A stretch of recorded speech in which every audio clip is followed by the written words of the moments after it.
नमस्कार दोस्तों, आज हम आपको माघ मास की शुक्ल पक्ष की पंचमी तिथि पे सुनी जाने वाली सरस्वती माता की दो कहानी सुनाने जा रहे हैं। तो चलिए कहानी शुरू करते हैं। किसी नगर में एक बहादुर नगर नाम का एक गांव था जो शहर से बहुत दूर था। उस गांव के एक पास घना जंगल था और दूसरी तरफ एक बहुत बड़ी नदी बहती थी। इस गांव का शहर से कोई नाता नहीं था। कभी कभी मुसाफिर यहाँ पे एक सड़क थी, उस पर से आते जाते थे। उसी गांव में एक हरिया नाम का किसान रहता था। उसकी एक बेटी थी जो शहर जाके पढ़ती थी। हरिया उसे बड़ी मुश्किल से लेके जाता था। वह बड़ी कठिनाई से वहाँ तक पहुँचते थे। सरस्वती माता की उसकी बेटी राधा पर बहुत बड़ी कृपा थी। राधा पढ़ने में अच्छी थी और वह हमेशा अपनी क्लास में अव्वल आती थी। राधा की माँ का बचपन में ही देहांत हो गया था। राधा उस समय बहुत छोटी थी। हरिया को घर का काम भी करना पड़ता था। राधा भी उसकी मदद करती थी, खाना बनाती थी, घर का काम भी करती थी। एक दिन उसके पिता ने देखा तो कहा, बेटा तू पढ़ाई किया कर, इन सब कामों में मत पड़ा कर। इन सब कामों के लिए मैं हूँ।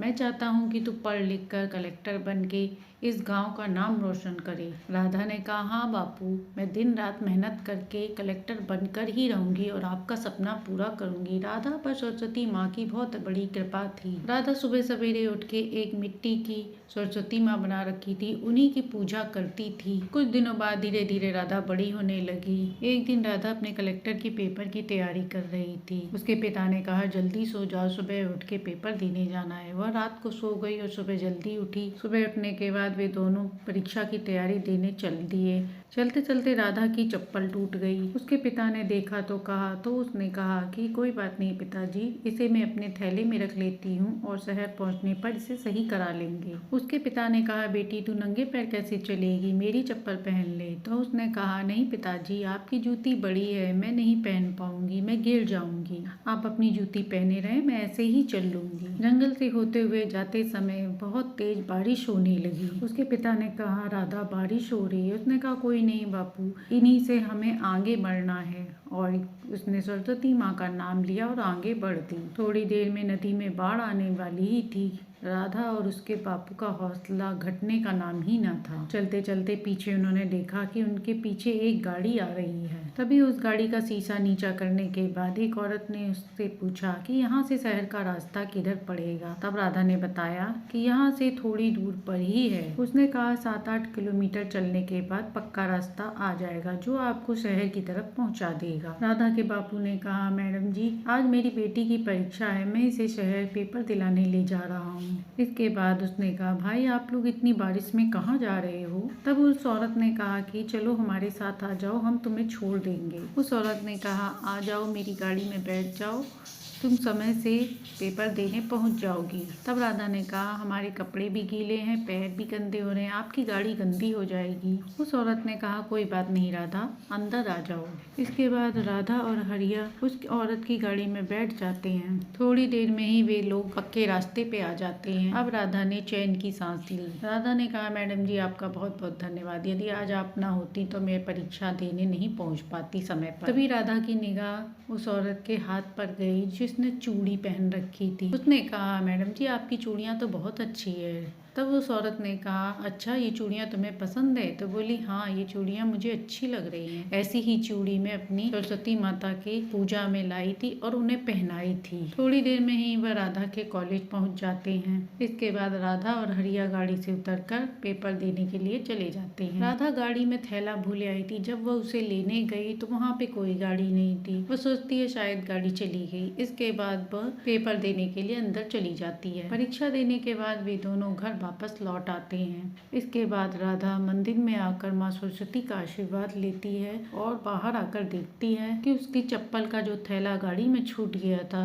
वो बाहर रखा है। उसने जल्दी से हरिया को बुलाया और कहा, पिताजी ये देखिए, ये तो वही थैला है जो मैं गाड़ी में भूल आई थी, यहाँ कैसे आया। तब हरिया ने कहा कि बेटा ये तो माँ सरस्वती का ही चमत्कार है, वही तुझे परीक्षा दिलाने ले गई थी। इसके बाद दोनों ने सरस्वती माता का जयकारा लगाया, जय माँ सरस्वती। माघ का महीना चल रहा था। पुष्पा नाम की एक स्त्री अपने गांव में रहती थी। उसके घर की आर्थिक स्थिति अच्छी नहीं थी। उसका बेटा मिस्त्री का काम करता था। एक दिन तेज बारिश आई और वह मिस्त्री का काम कर रहा था। करते समय उसे करंट लगा और वह जमीन पर गिर गया, जिससे उसकी आंखों की रोशनी चली गई। उसकी आंखों की रोशनी जाने के कारण उसे काम से निकाल दिया गया। अब वह दिन भर घर पर रहता और अपने नसीब को कोसता रहता था। एक दिन उसका बेटा इधर उधर करते हुए बिस्तर से गिर गया। तभी उसकी पत्नी आई और उसने कहा कि आप क्या कर रहे थे जो इधर उधर गिर गए? जब आपको कोई काम हो तो आप बुला लिया करें, इधर उधर ना किया करें। तब उसने अपनी पत्नी से कहा, तुम्हें भी तो बहुत काम रहता है, कब तक मेरे पीछे बैठी रहोगी? मेरे कारण तुम्हें और माँ को बहुत परेशानी झेलनी पड़ रही है। उन्हें भी घर घर जाकर काम मांगना पड़ता है। तभी उसकी माँ आ गई और उसने बताया कि पास में मंदिर का काम चल रहा है, वहीं पर मुझे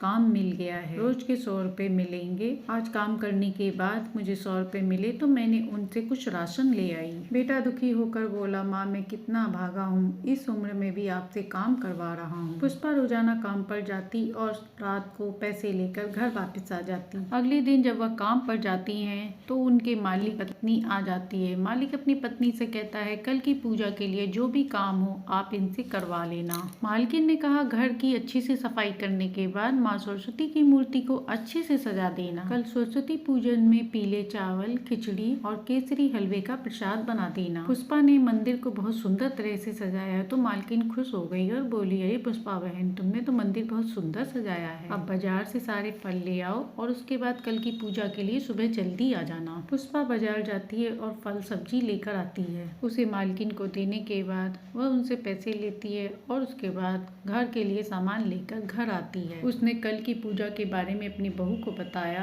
तो वह खुश हो गई। बोली, अम्मा अब तो हमें कल पेट भर के प्रसाद मिलेगा। अगले दिन सुबह जब पुष्पा घर गई तो देखा सेठानी बेड पर लेटी हैं और डॉक्टर उनका इलाज कर रहा है। डॉक्टर ने कहा, आप आराम करें। ऐसा कहकर डॉक्टर वहाँ से चला जाता है। मालकिन अपने आप को कोसने लगी कि हाय मेरी किस्मत, आज पूजा है और मुझे प्रसाद बनाना है, मैं यहाँ लेटी रही तो काम कौन करेगा। तब पुष्पा ने कहा, मालकिन आप परेशान न होएं, आप आराम करें, सारा काम मैं कर लूंगी। मालिक ने कहा, पुष्पा बहन तुम अकेले इतना काम कैसे करोगी? अगर तुम चाहो तो तुम्हारी मदद के लिए मैं किसी और को भी ले लूँ। इसके बाद उसने कहा, नहीं नहीं मैं काम कर लूंगी, आप चिंता न करें। पुष्पा की उम्र भले ही बड़ी थी लेकिन वह काम से कभी नहीं थकती थी। पुष्पा मन ही मन सरस्वती माँ का नाम लेकर खाना बनाती रही। कहते हैं जब सरस्वती माँ का वास हो तो कही हुई जुबान से सब बात सच हो जाती है। पुष्पा के साथ भी वही हुआ। प्रसाद इतना स्वादिष्ट बना था कि उसकी महक पूरे घर में फैली हुई थी। इसके बाद मालकिन उठी और पूजा की तैयारी कर पूजा करने लगी। वो कहते हैं सच्चे मन से भगवान का नाम लो तो उनकी पुकार आप तक पहुंच ही जाती है। पुष्पा के साथ भी वैसा ही हुआ। मालकिन ने उसे डिब्बा भर के प्रसाद दिया और कहा, इसे घर ले जाओ।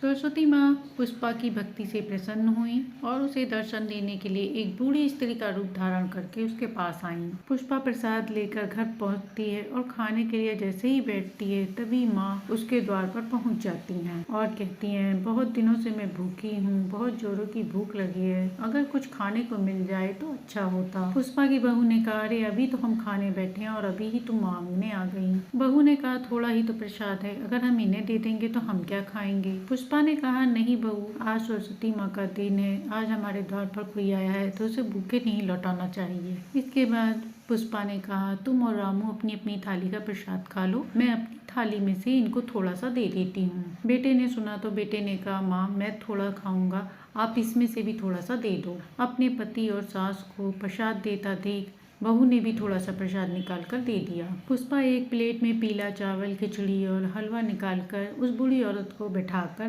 प्रसाद खाकर माता बहुत खुश होती हैं और कहती हैं, तुम तीनों ने अपने हिस्से में से मुझे प्रसाद दिया, इसका बहुत बहुत धन्यवाद। इसके बाद सरस्वती माँ अपने रूप में आ गई और कहा, पुष्पा मैं तुम्हारी परीक्षा लेने आई थी, तुम बहुत दयालु हो।